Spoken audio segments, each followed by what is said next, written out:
Malik Beasley is no longer the target of a federal gambling investigation that started before free agency, but in today's episode, I'll tell you guys why I'm not so sure Malik Beasley will end up a Detroit Piston. We'll break it down in today's episode, Locked On Pistons Podcast. Let's go.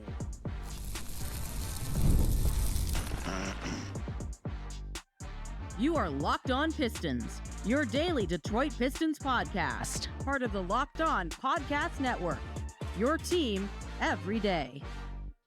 What's the deal? Welcome back to another episode of the Locked On Pistons podcast. Per usual, I am your host, Ku Khahil. I've been covering the Detroit Pistons over the last 4 years for the Locked On Network, been credential media member over the last 3 years. I appreciate all of you guys who make Locked On Pistons your first listen of every single day. The everydayers, the first listeners. I appreciate all of you. Make sure you guys leave a 5-star review, whatever podcast platform you're listening to this on, or head over to the YouTube channel. Hit that subscribe button if you have not already. And today's episode is brought to you by Monarch Money. Take control of your finances with Monarch Money. Use code LOCKEDINNBA at monarchmoney.com for 50% off your first year. Today's episode is a bonus episode for you guys. It's going to be short, pretty quick, to the point, because we have some breaking news. Malik Beasley has been, I don't want to say cleared, the exact wording of the tweet. I want to make sure I get the exact wording correctly. Shams tweeted out today, breaking, Malik Beasley is no longer a target of the federal gambling investigation conducted by the Eastern District of New York. His attorneys told ESPN this potentially reopens free agency for one of the NBA's top shooters. So, with that said, there's been a lot of reactions, obviously, and a lot of people in the Pistons community are super excited because it's like, okay, Malik Beasley's going to come back now. He's going to come back to the Detroit Pistons. So, I want to start off, we're going to first talk about the financial situation, how it makes sense financially, why it doesn't make sense financially. We'll dive into that. And then later on, the next segment, we'll talk about the roster fit and whether it's still a roster fit for Malik Beasley. But first, we're going to start financially. The Pistons, before free agency started, it was rumored that they were going to hand Malik Beasley a 3-year contract worth the MLE, which was going to be around $14 million. That was something that they seemed to have agreed upon. Then obviously this news broke. The whole gambling stuff broke. And the Pistons had to pivot away. I do want to make something very clear. The Pistons did not pivot away, and those of us that said the Pistons had to pivot away, it was not because of whether Malik Beasley was innocent or guilty. The most shocking part about this to me is not the fact that he's been, he's no longer a target, he's been moved on, for whatever you want to call it. That's not the shocking part to me. The shocking part to me is how quickly this happened.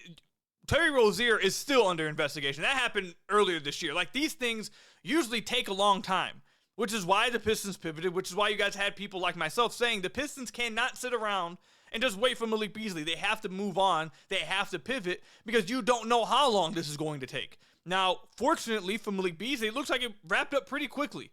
So that was the most shocking part to me, is how fast it happened. But not the part of whether he was innocent or guilty. I didn't comment on that. I don't think people really should have been commenting on that because it didn't matter whether he was innocent or guilty because the Pistons were going to have to change their plans in free agency nonetheless. Like, that wasn't why they had to move on. But now let's shift into the financials. Like I said, the Pistons were going to offer him a 3-year contract. They cannot offer him that no more. They used up that money. They used up the MLE, I believe, on Karis LeVert, and then signed and traded for Duncan Robinson. They no longer have that type of cap space to give Malik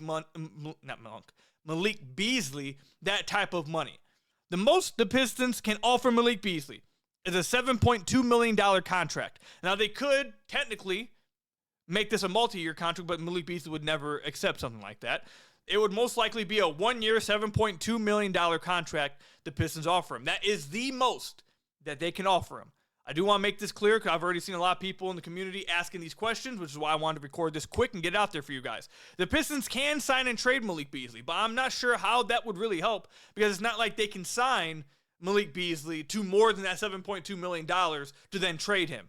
There's other teams, and we'll get into that in just a second, that just have more cap space than the Detroit Pistons right now that can just offer him more money. So can the Pistons sign and trade him? They could, but it doesn't make much sense for them to do so. It doesn't make much sense for other teams to do it. And it doesn't make much sense for Malik Beasley to agree to something like that.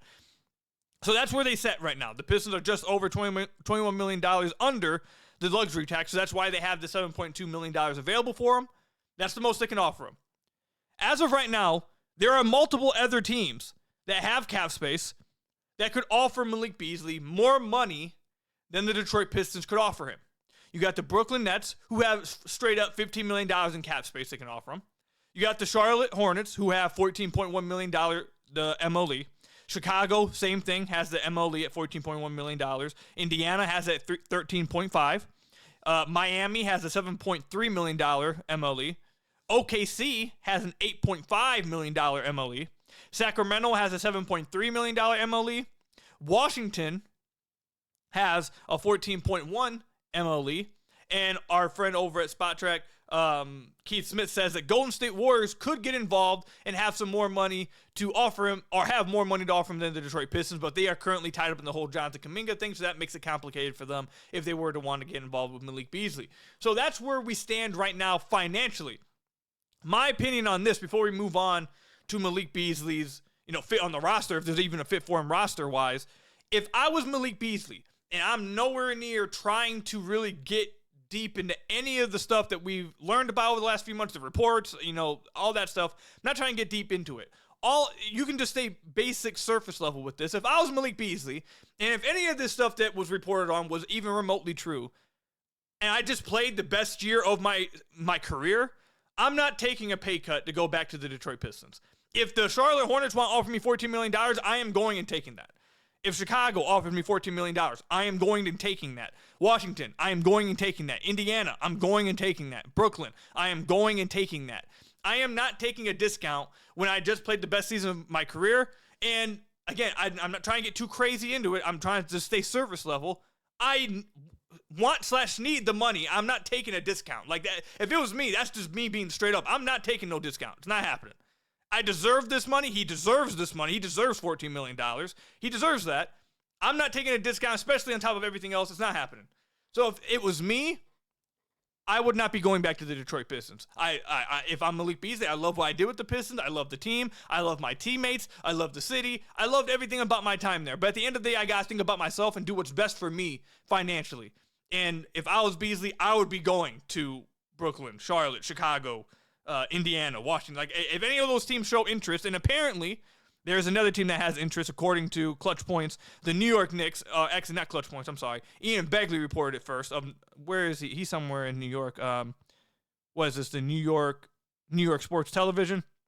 He reported that the Knicks may have interest in him as well. So if I'm just Malik Beasley, could the Pistons sign him to that one-year deal? Yes, and then they would have his rights for next year and then give him a big payday next year. Could that happen? 100%. That still is on the board. Because I think it's more likely that if I'm just putting myself in Malik Beasley's shoes, I probably wouldn't do that. I would go get my money right now and more financial stability somewhere else if I have to do that. It is what it is. So that's the financial situation of it all when it comes to the Pistons, as their teams, Malik Beasley, how that all fits into it. Now, coming up, I want to get into whether there's actually a roster spot, or there is technically a roster spot available for him. They have one spot available. But is there a roster fit still for Malik Beasley? Left on this roster? We'll talk about that coming up. Most people can't name all their financial accounts or even what they're worth, whether it's 401ks, properties, or investments. And when you don't have the full picture, you can end up leaving money on the table. That's why there is Monarch Money. It's an all-in-one personal finance tool that brings your entire financial life together in one clean, easy-to-use interface on your laptop or your phone. Monarch is built for people with busy lives. If you put off organizing your finances, Monarch is for you. Monarch does the heavy lifting for you. You can link all your accounts in minutes, see clear data visuals, get smart categorization of your spending, and finally feel in control of your money without ever having to touch a spreadsheet. Don't let your financial opportunity slip through the cracks. Use code LOCKEDONNBA at monarchmoney.com in your browser for half off your first year. That's 50% off your first year at monarchmoney.com with code LOCKEDONNBA.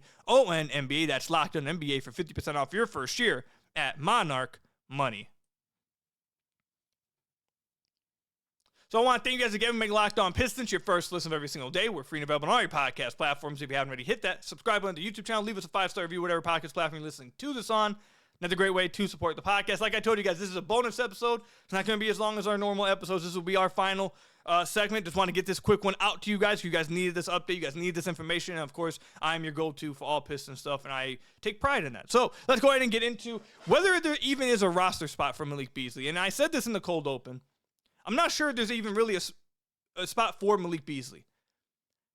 Everyone heading into free agency wanted Malik Beasley back. Everyone did. I wanted him back. The fans wanted him back. The Pistons wanted him back. His teammates wanted him back. Malik Beasley wanted to come back. That was the case a month ago. A month and a half ago. That was the case then. Unfortunately, because of the uncertainty around how long this investigation was even going to take, again, removing whether he was going to be innocent or guilty, that didn't matter. With the uncertainty around how long it was going to take, the Pistons had no choice but to move on and do what was best for their team this year. And what they did was they replaced Malik Beasley with Caris LeVert and Duncan Robinson. They're going to be taking up a lot of those minutes. Along with this, Jaden Ivey is coming back. And remember, I kind of talked about this a little bit before free agency started and before this whole investigation got dropped. I had multiple episodes talking about how many minutes is Malik Beasley actually going to play this year? Because a lot of his minutes went, the minutes went up a tick because Jaden Ivey was just removed from the situation. Now, if you have Cade, Ivey, Asar also back wanting to play 30-plus minutes, Ron Holland improving and playing, 25-plus minutes, even then I was asking, okay, well, Malik Beasley just played the best season of his career. Is he going to lose minutes now? Is he going to be cool with that? It wasn't going to be super egregious. It wasn't like he's going to go down to 15 minutes per game. But was he going to be playing 30 minutes again? And 28 minutes? I wasn't so sure. Like, how many minutes was he going to be there? Those three guys are still here. Cade, obviously, Ivey, Asar, Ron, that's 4. Like, those guys are all going to get their minutes this upcoming year. Instead, and to add on to that, now they got Caris LeVert, and they have Duncan Robinson. Already signed the contracts. Duncan was signed to fill the need of Malik Beasley because he was gone. The movement shooting, the spacer. Caris LeVert filled the role of Dennis Schroeder to be this ball handler off the bench. You take both those guys, insert them to the minutes that was remaining. Now you have basically a 9-man rotation already. You have Cade, Ivey, Asar, Tobias, Duren. Then you have Caris, you have Duncan, you have Ron, and then you have Stu. Stu is a star, but, a defensive star. But then you have Stu. That's 9 guys right there. Usually you want to stick around a 9-man rotation, but can you go to a 10-man rotation? Sure, you can. So if you put Malik Beasley as the 10th man, because they do have a roster spot available, and they do have that $7.2 million they can offer him. If they made a 10-man rotation, how are you making that work? How are you getting all 3 of those guys minutes that they are happy with? Again, these are not end-of-bench guys we're talking about. These are not guys that you paid under $5-7 million to just play 10 minutes a game. Caris LeVert is expecting to play heavy minutes. Duncan Robinson is expecting to play heavy minutes. You paid him $16 million. You paid Caris LeVert $14 million. You didn't pay them that money for them to play 10 minutes a game. And Malik Beasley for sure is not signing with the team for one, a discount, and then also with the discount to take less minutes when he can go somewhere else, get more money, and play a better role at that point. That for sure isn't happening. So if you're making Malik Beasley a priority to make sure he gets his minutes, which one of the guys that you just signed are you telling, well, sorry, we actually had something come up, we're not going to play you as much? And is that going to cause problems in the locker room? Remember, the locker room was one of the most important things about the Pistons season this past year is that everyone loved each other, everyone loved playing with each other. It was just a fun environment. There was no controversy, no drama, no nothing. You come into the year already with 3 veterans, not young guys, 3 veterans who expected to play, now being told that they may not play as much as they wanted to on big contracts, or not big contracts, but bigger contracts. Is that going to work? I'm not so sure. And then that's not even including the fact that the reason why all of us have been operating under the fact that the Pistons will be a 9-man rotation is because Trajan has come out multiple times and said that the backup point guard position will be basically filled by Jaden Ivey. So Jaden Ivey is going to be taking up 2 spots in the 10-man, a theoretical 10-man rotation. He'll be the starting 2 guard and then the backup point guard. If you're going to a 10-man rotation, you've got to move Caris down to the point guard. You have to then insert Malik at 2, and then Duncan at 3, probably play Ron at the 4, and then Stu at the 5. How are you going to get minutes for Ivey at the backup point guard spot if you're going to 10-man rotation to plug somebody else in? That spot's no longer there. So what I'd like to see, I tweeted this out earlier as soon as it happened. If they can bring Malik Beasley back, bring him back. His joyful spirit was great for the team. Obviously, his performance was fantastic. The players love him. He loves the city. He loves the team. If they can bring him back, I still say you bring him back, and then I guess you just find a way to make it work. But removing that emotional attachment to him, removing the city attachment, the fun, the last season, holding all the heartstrings, I guess, removing all that away. If just being objective, I don't see. I'm sorry for my alarm going off.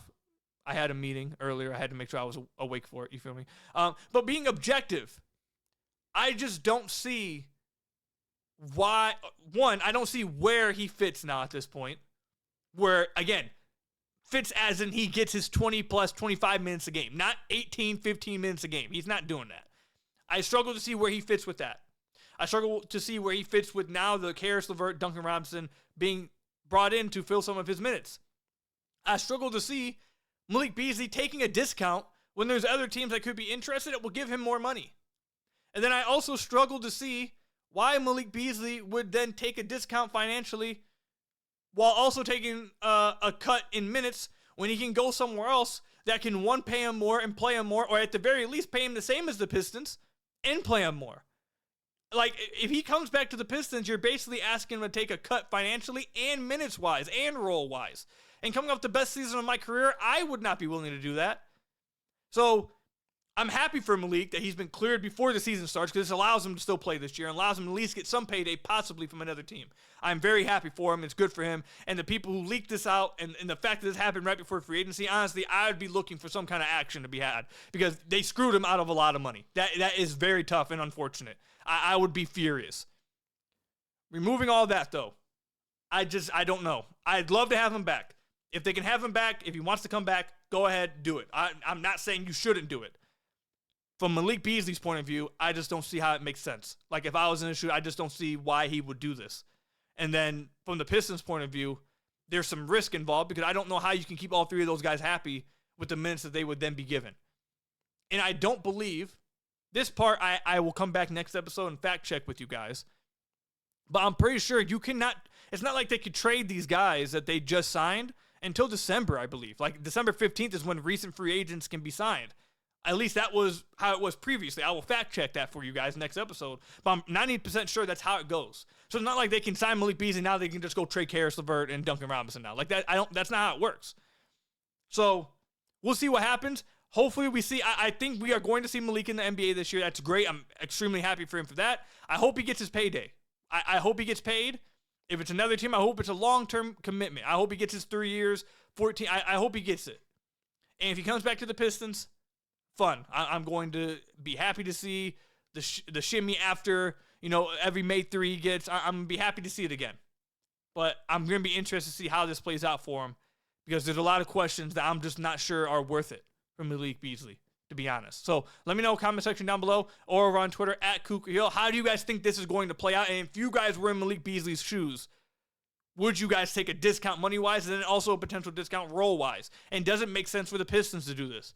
Let me know. Comment section down below or over on Twitter at Ku Khahil. That's all I've got for you guys today. Thank you guys for making Locked On Pistons your first listen every single day. Free and available on all your podcast platforms. Hit that subscribe button on the YouTube channel. Leave us a 5-star review, whatever podcast platform you're listening to us on. And until next time, I will see you guys later. Stay safe out there, and peace out, everybody.